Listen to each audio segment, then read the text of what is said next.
Want a real vibes only, unfiltered take on just about anything and everything? Entrepreneur, best-selling author, speaker, and busy mom, Chelsea Husum shares her unapologetic views about life, business, and this beautifully imperfect hot mess world we face each and every day with lip service and lashes. Now here's your host, Chelsea Husum. Hello, friends. I hope you are doing well. Welcome back to the Lip Service and Lashes podcast with Chelsea Husum. I am so glad you're here. Today, I really wanted to chat about health. 2024 has pretty much kicked my ass just over and over with health. And it's definitely been on my mind. And it's like I said, kicked my ass this year. And I'm just really getting the message loud and clear that your health is all you have. Like if you don't have your physical health, you're screwed. Life is so difficult. Life is so not enjoyable. So I'm going to start kind of with the most recent stuff that I've been dealing with just because it's fresh and it's raw. And then I will talk on a few other things that I've gone through this year. But let's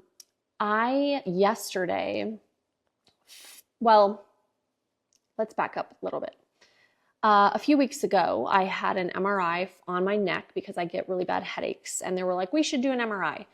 And I was being cheap and I didn't really want to pay the $300. So I put it off. Then finally, I'm like, whatever, I'll just do it. So I went in for an MRI just on my neck, like I said, for headaches. And, I go in for the follow-up and they're like, oh, well, it looks fine. But by the way, we found a nodule on your thyroid. You should get that checked out to make sure it's not cancer. And I'm like, okay, not really what I was expecting to hear. And honestly, I don't care who you are, but anytime you go to an appointment and hear the word cancer, you kind of freak the fuck out. Let's just be honest. It's scary. You don't ever want to hear that word. So I quickly scheduled an ultrasound to, scan this nodule that they had found. So probably the following week, I do the ultrasound. And then they're like, oh, by the way, you have 4 nodules.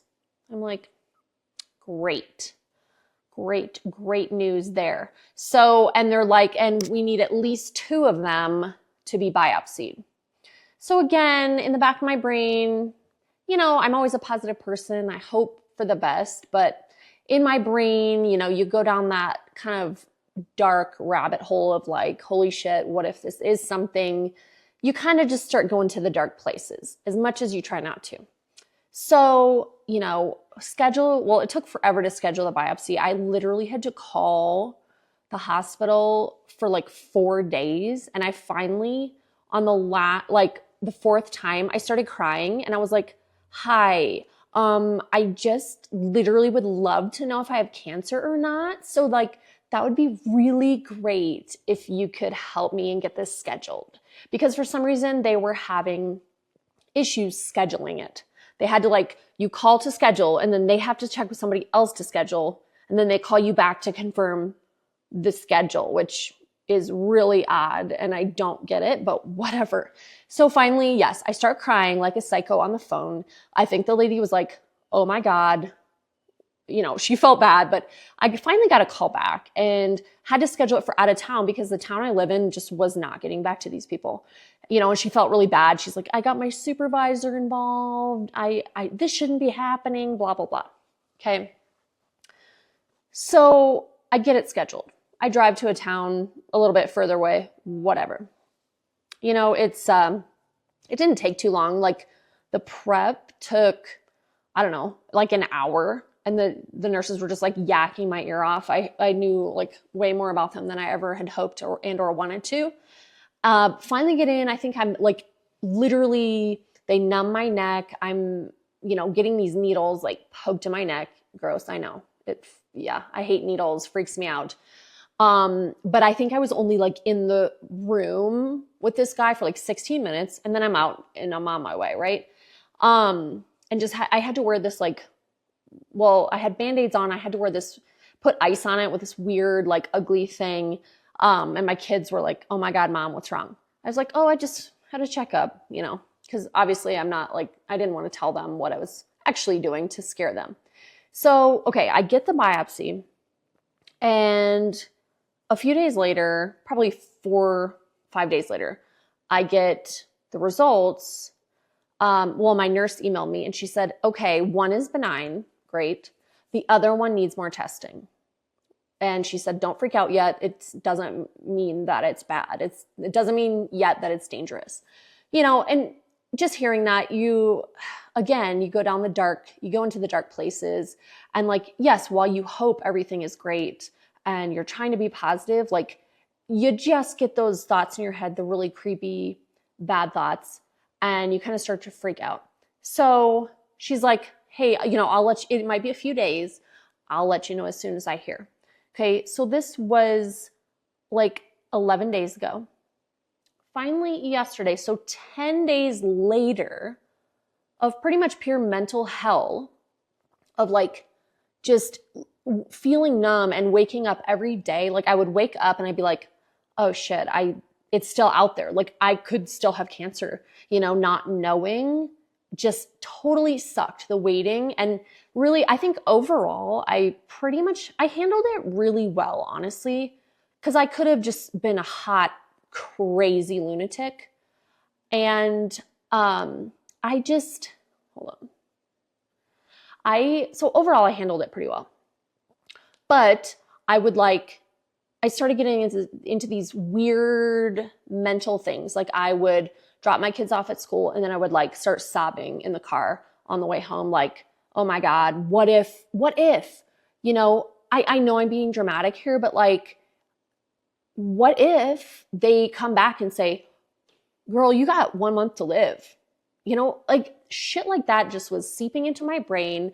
And I was driving around crying. It seemed to be the only time I was like really crying was when I was in the car, weirdly, by myself, because other than that, I'm trying to work and I'm, distracting myself. But I also was driving around. Like I love Halloween. Love it. I'm like psychotically obsessed with it. It's kind of rubbed off on my kids. And I love fall too, but I was driving around looking at the trees that are just starting to change. And I'm like, oh my God, what if this is the last time I'm on this planet to see freaking the trees change color?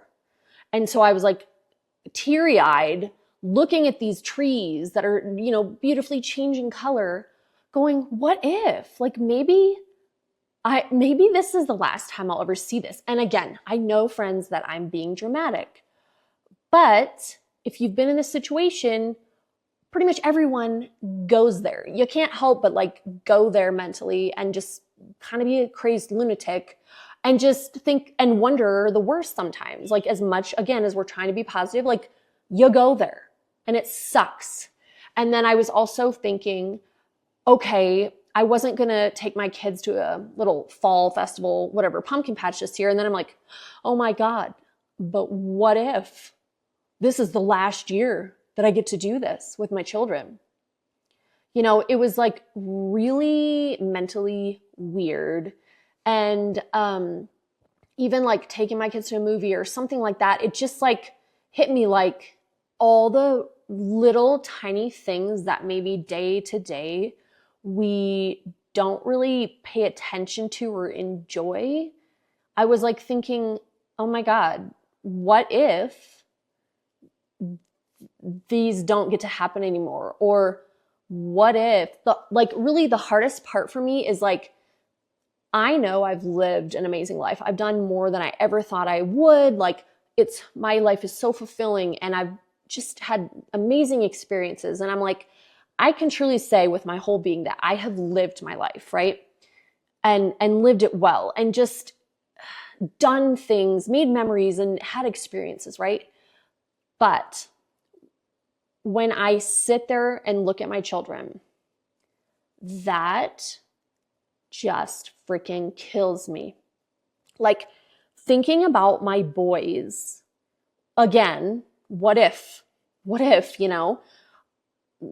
without their mother, like, I don't think, like, being so young, I really don't, it mess them up. I don't think they would be okay. Like, I know their hearts. I know, and that was the hardest part, is like thinking of my children growing up potentially without a mom. That sucked. And to have this period of like 10 days to sit and wallow in that and like worry and think about it, God, it sucked. It really freaking sucked. And like, so many people reached out, were texting, calling, checking up on me. And God, I have the best friends and family. Like, truly, people were just like, I am praying for you. They're checking in. Like, have you heard? I'm thinking of you, stuff like that. And I'm so grateful for that. And then finally yesterday, after this excruciating long period of time, I'm like, what the hell is taking so long? I find out that the other one is benign with like only a 4% chance of being cancer, So I really don't understand why it took so long to also get a benign result with that one. But honestly, guys, I'll freaking take it. I will take it. It literally hasn't even hit me yet. And I wanted to talk about this while it's like literally still like super raw, because like I waited so long and I almost kind of became numb, and I became like antisocial, and I like kind of like pulled inward, and it was such a weird mental space. And so it almost like hasn't really hit me that like the waiting is over. I've heard, I'm okay. I'm going to be okay. I'm healthy, right? Like that part, I think I just need to like sit down and digest. And honestly, I'm probably very soon going to have a real good cry and just get that shit out of my body, because the anxiety and that like really heightened emotion is just been like in me for quite a while, like a good week and a half. And so I just need to get that shit out, because I'm like, oh my God, I'm going to be okay. My husband's like hugged me last night. He's like, babe, I'm so happy. Like I'm always here for you, but like, I've been so worried, and it's been hard on me and everyone, right? And my family and friends. And so it's like, thank God, honestly, thank God. And it's like a miracle. I'm so grateful. And it's like, I'm going to go back to some other health stuff. But honestly, at this point, it's like October, okay, in the year. And I am just, it just again is like, get your shit in gear, like get in order, I'm a pretty healthy person, but like, it really just wants me to step it up even more and take care of myself physically even more, because again, my ass has been kicked over and over and over this year with all this shit I've been dealing with. And so it just is reiterating like how precious your physical health is. Yes, your mental health, of course. And yeah, I could talk about that all day long, but like I said, this year has been about my physical health. So really, I'm kind of going into the last quarter of the year like, okay, yep, it sucked. I've dealt with a lot this year, and now I'm just going to try to be the healthiest person I can and really take care of myself. So let's rewind.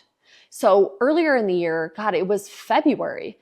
We were on vacation in Mexico, and I'm like limping around. I'm like, oh my God, my foot hurts.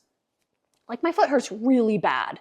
So I'm like limping around, hobbling around in my little flip-flops, the $3 Old Navy flip-flops that I so dearly love. I just love them. They'll be my staple forever. But I'm like limping around. I'm like, what the hell's wrong with my foot? So I get home, I go to my general ed doctor. It's this guy who I normally don't see. I usually see the nurse practitioner, and I like her. It's this dude. And he, like, I say, hey, my foot hurts. And he's like, oh yeah, I think it's okay. And you just need a rest.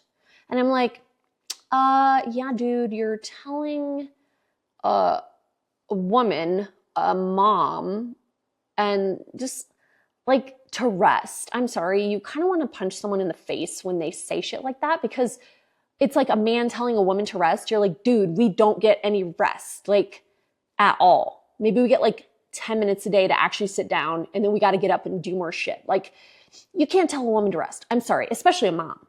So he annoyed me when he said that. Then he's like, well, I said, hey, I'd like to get an x-ray. Oh, you don't need an x-ray. I'll just do an ultrasound on your foot.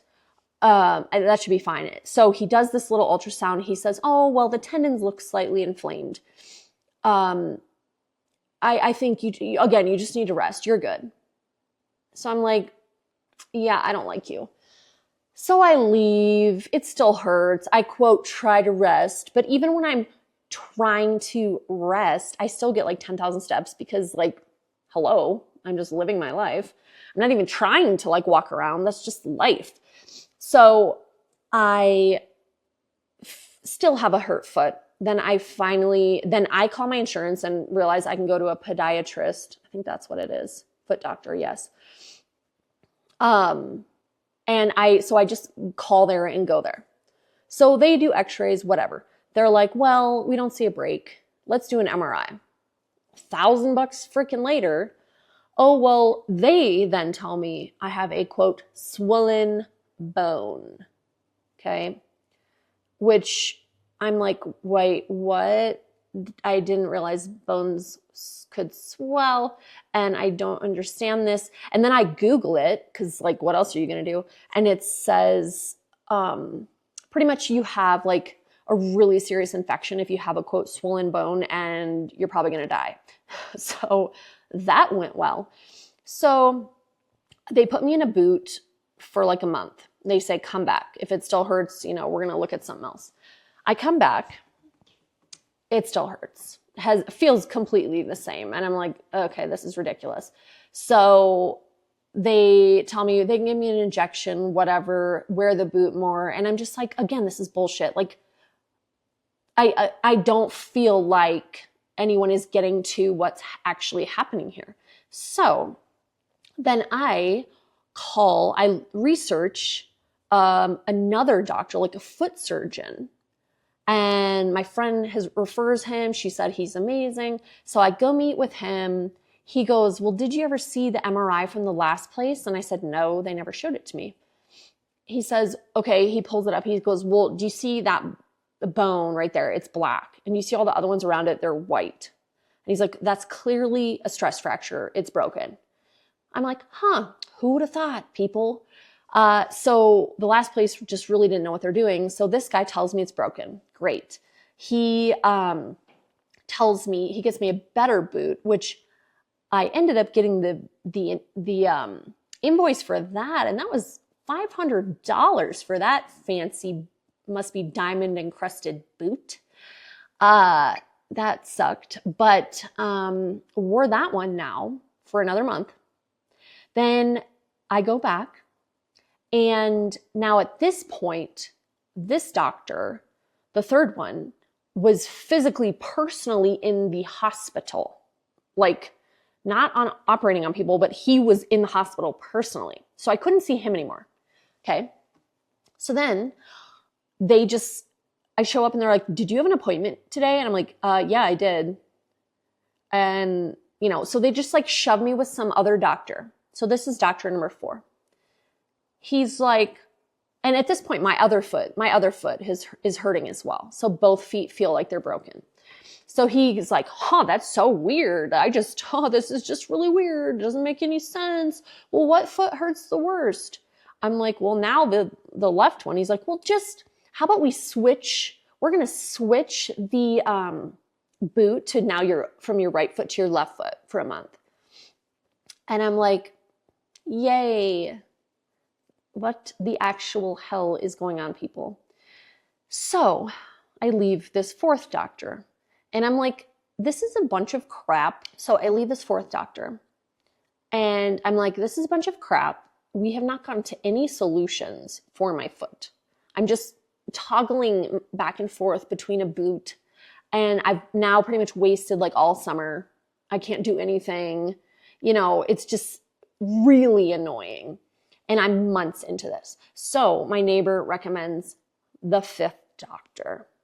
So at this point, I'm desperate. He is highly recommended, highly, award-winning, blah, blah, blah. So I go see him. And he's like, oh my God, why are you still in a boot? It's been months. You should never wear a boot that long. I'm like, oh, yeah, who would have thought? Thank you. So he's like, get out of that. I'm going to give you a injection in your right foot, which, guys, I have a pretty high pain tolerance. Mother of God, that hurt. So I have long nails, and I was like making a fist, and I literally had nail marks in my hand 2 hours later. Like oh my God, I was just like clenching my fist so freaking hard. And so he gives me this injection, and then he's like, well, I want to do an MRI on your other foot, your left foot, that hasn't really been addressed yet. So we do that. I go back for a checkup. He's like, well, so your left foot isn't broken like the other doctor was telling you. Actually, you have arthritis really bad in 2 joints there on your left foot. And then your right foot was broken. So just shit show with my feet. Like, 6 months into this, like can't freaking walk, hobbling around, wasted all summer in a boot. It just sucked. So finally, they still kind of hurt. And the arthritic one, yeah, he's like, how old are you? You're 41. This is really odd. Did you get in an accident, or like, why do you have arthritis? I'm like, dude, I don't know. You're the expert. You tell me. So really, I have like pretty intense arthritis, and which is odd apparently for a 41-year-old. But right now they still kind of hurt, but I'm just like moving on because I'm not going to get surgery at this point. Like, they don't hurt super, super bad. I'm not like limping around like I was. So that was the foot saga. Just sucked this year for like I said, 6 months. Then the other like this is a tiny little blip, but it's worth mentioning because it was really freaking weird and intense. So I have never had a bloody nose in my life. And we are camping up in Nebraska. I think it was over the 4th of July weekend. And we're getting ready. We're in our like little tiny truck camper. We're getting ready to go to bed. And all of a sudden, my husband's like, oh, you're bleeding. And I'm like, oh, I'm like gushing blood, like freaking gushing for about a half an hour. This little truck camper literally looked like a murder scene, guys. Blood was filling the sink. I had blood on the windows, the walls, the floors, all over me, on the bed, like everywhere was blood. And I was like choking out mouthfuls of blood. It was like insane. And it went on so long. And I started to cry after my little son, Wyatt, started to cry. And he was like freaking out. And I'm trying to not cry, but then eventually I was crying because I'm like, this is a little intense. And I feel like when people have bloody noses, it's just like little and then it stops in a few minutes. But this was just like raging. And I was like, oh my God, am I having a brain hemorrhage? Like, what is happening? So finally, my husband's like, okay, we will pack the stuff up really quick. It's like, I don't know, 11 or midnight. We will drive the half hour to the nearest hospital because I'm like, I think I'm dying. And I get in the car and my son Wyatt gets in and he was crying and he's like, Mommy, I'm so scared. I can't live without you. Like, I just can't live without you. I just wouldn't ever be okay. And then thus makes me like cry my brains out because I'm like, my little baby is telling me this stuff. And like, he's so scared. And, it was just horrible. So then probably like 10 minutes into the drive, it finally stops. I have just like bloodied paper towels everywhere. But again, like, of all the years, this year is just like in my face of holy shit, take care of yourself. And none of this stuff, like I didn't like do anything to create any of these things. It's just things that have come up, right? But man, it's just driving home the point of taking care of yourself, being healthy, working out, trying to eat good, even though I love sweets. Things like that. But and also I have to say, because when I actually share stuff like this, sometimes I get a lot, not a lot, I get a few comments like, well, maybe it's time to slow down. Maybe you're just going too hard. Yeah. Okay. Like none of this stuff happens because of anything I'm actually like doing in my life. And if you know what I'm all doing, I have my hands in a lot. But I'm passionate about every single thing I'm doing. It's not like I feel obligated to do anything I'm doing, or, I feel pressure. It's just, I do stuff that I love and it energizes me. And then if I get in a period of time or a season where I need to kind of pull back, I do, because I have I own my own business. I mean, that obviously I don't pull back. I run a company.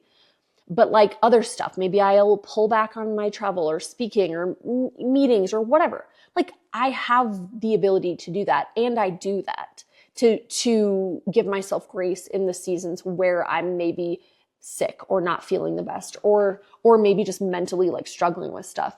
So, I just have to say that, because it honestly drives me crazy when people say that to me. I'm just like, yeah, okay. Are you happy if I just sit on the couch all day and watch TV and do absolutely nothing? Like, that's just not me. That will never be me. I have things to do in this life and things I want to say, and things that, like I said, it all energizes me and I'm passionate about it.